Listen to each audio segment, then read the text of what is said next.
granniopteryx, granniopteryx. She knows the truth, she's linking every link.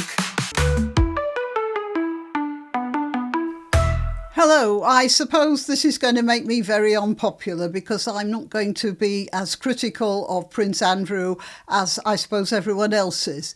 He's been described as an arrogant bully. This isn't a defence of him, and I'm quite sure he's a pretty dreadful little man, but that's not the point.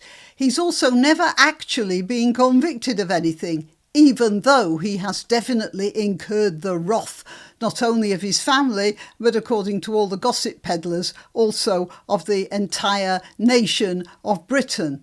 I'm not so sure about that. Do the British people really worry that much about Andrew? Or is this one of those concocted scandals designed to keep our minds off something worse that's going on under our noses, but doesn't get reported in the national news?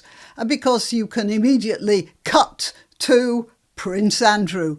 Okay, I'm Granniopteryx. Please like this video, please share it, please subscribe to my channel. On YouTube, they drop subscriptions, so check you still are subscribed. And click the notification bell. That helps preserve your commitment. Okay, let's talk a little bit about Prince Andrew.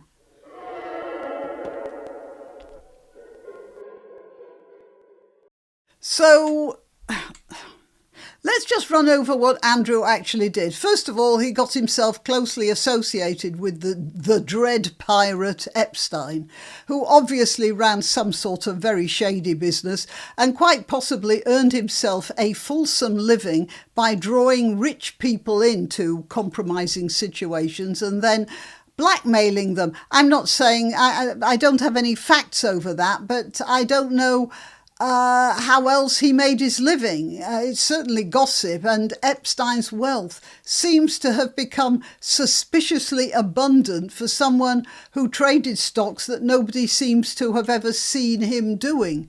Okay, so it's just a theory. Enough about that. He was definitely very, very rich, and we don't really know where all that money came from. It seems that Andrew was a several-time guest on Epstein's not-so-secret island, although the exact number of visits was never specified in any of the reports I've seen, but I'm quite sure he was there a lot. And as the story goes, His Royal Highness made use of his time on the water-bound honey trap, indulging his prodigious appetite, which, again, I cannot verify, but everyone seems to believe that. As for his appetite, one of his main accusers, Virginia Joffre, said her first sexual encounter with the prince was when she was 18 at a party described as an orgy. Now, first of all, she was 18.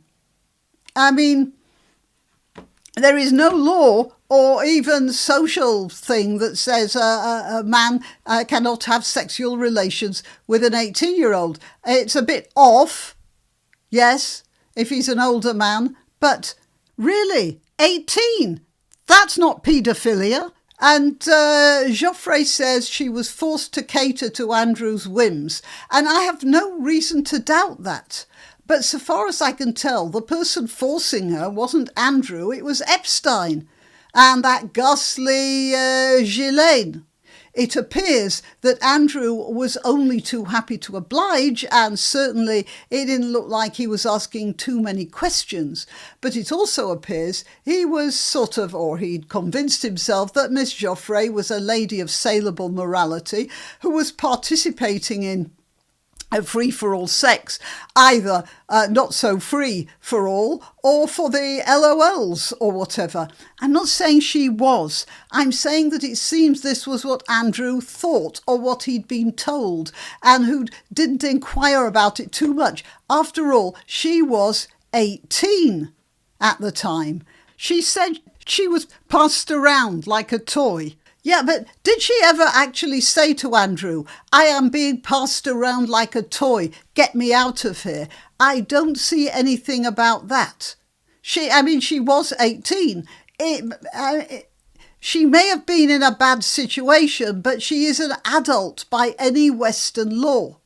There's no doubt that Prince Andrew was behaving immorally, just generally immorally, and even recklessly, but it doesn't look to me as if he was acting illegally.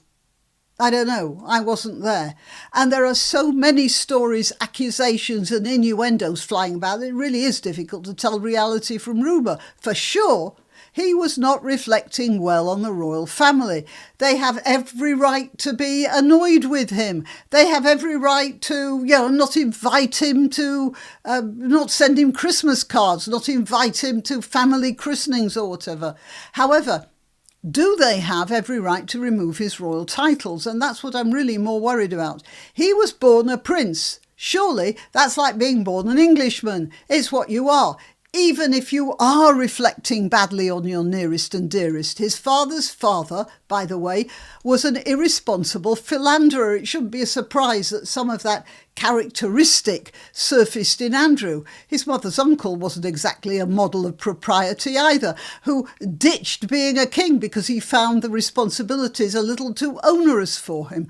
My personal opinion is that Andrew might be bumped from the royal succession. I think that's only reasonable. But really, removing his title of prince, how? Why? That's not going to help our increasingly woke royal family from the fate that is rapidly creeping up on them, courtesy of their own cowardice, I might say. They've already shown their willingness to bow to the temporarily outraged crowd.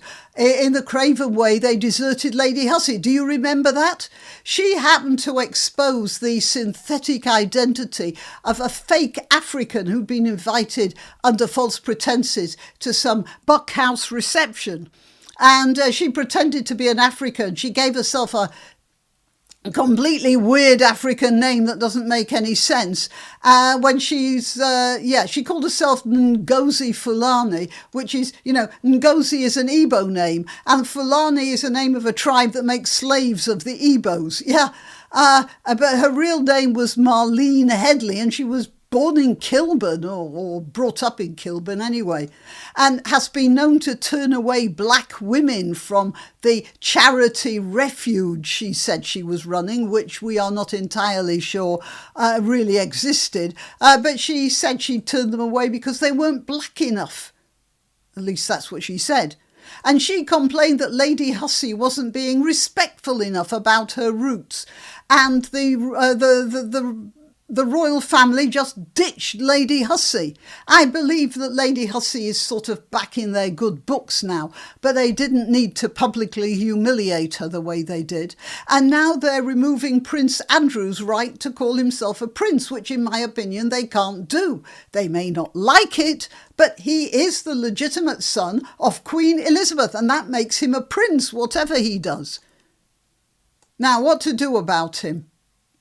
I suppose in a previous century, the family would have invited him round to dinner, and then a couple of the men would have taken him aside into the billiard room or something and given him a bottle of whiskey and a revolver. But we don't do that nowadays. What we do now is drive someone so hard into the wall with public shame that there's no hiding place, and they'll find their own way up to put an end to themselves without even the comfort of some sort of acknowledgement of Roman honour from their relatives. For sure, the fix he's in has come about because he was a spoilt brat who was followed in the genetic footsteps of his uncle, or two of his uncles, a couple of other spoilt brats. But whatever, every family has a black sheep of one sort or another, and I would advise the royal family to think twice about what they're doing. In their headlong rush to look relevant, stripping him of his royal titles, however much of a disgrace he is, will not stop people forgetting that he's a member of their family, and trying to pretend that he can be magicked away won't wash. And something else. What can be done to Andrew once they've created the precedent can be done to them too. They should remember that. Okay, till next time. You can help my channel by subscribing and clicking the notification bell. That's quite important. And by sharing if you're so inclined. Links to my other channels and to donation methods are in the description. But the best way you can help is simply by clicking like and notify. Thank you.